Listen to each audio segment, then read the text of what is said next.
Rake পয়েন্টে পাহারা দিতে গিয়ে বস্তা চাপা পড়ে মৃত্যু হলো বাবা এবং ছেলের। ঘটনায় শোকের আবহ নেমে এসেছে ডালখোলা সুভাষপল্লী এলাকায়। স্থানীয় সূত্রে জানা গিয়েছে, স্থানীয় একটি রেক পয়েন্টে সর্দার হিসেবে কাজ করত ডালখোলা পুরসভার ৮ নম্বর ওয়ার্ডের সুভাষপল্লীর হনুমান টোলার বাসিন্দা হরেরাম পাসওয়ান। সেখানে জিনিসপত্র পাহারা দেওয়ার জন্য ভুট্টার বস্তার পাশে বুধবার রাতে বিছানা করে শুয়ে পড়েন হরেরাম পাসওয়ান এবং তার সন্তান প্রিন্স পাসওয়ান। এরপরই ভুট্টার বস্তা বাবা এবং ছেলের ওপর পড়ে গিয়ে এই মর্মান্তিক দুর্ঘটনা ঘটে থাকতে পারে বলে অনুমান স্থানীয়দের।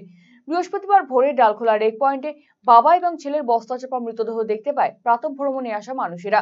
খবর ছড়িয়ে পড়তেই এলাকায় ভিড় জমান স্থানীয়দের উদ্যোগে ঘটনাস্থল থেকে তড়িঘড়ি দুজনকে উদ্ধার করে ডালখোলা প্রাথমিক স্বাস্থ্য কেন্দ্রে নিয়ে যাওয়া হলে সেখানকার কর্তব্যরত চিকিৎসক তাদের মৃত বলে জানায়।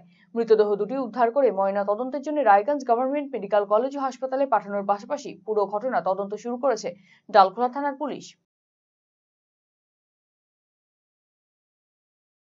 यहाँ घटना हुआ था, जो मकई का रेक लगी हुई थी तो वो ड्यूटी करता है। तो यह घटना हुआ था 2 बजे रात को, 2 से ढाई बजे के बीच में हुई थी। तो बुरा गिर जाने की वजह से उनका लड़का था और वो था, दोनों को ही डेथ हो गया। ड्यूटी कर रहा था, उनका नाइट ड्यूटी था। सोया हुआ था, नाइट ड्यूटी मतलब सोया हुआ था। सोने के बाद जो है बोरा गिरने की वजह से दोनों चपा गया, जिसके कारण दोनों का ही मृत्यु हो गई है। कौन कौन थे, नाम क्या है?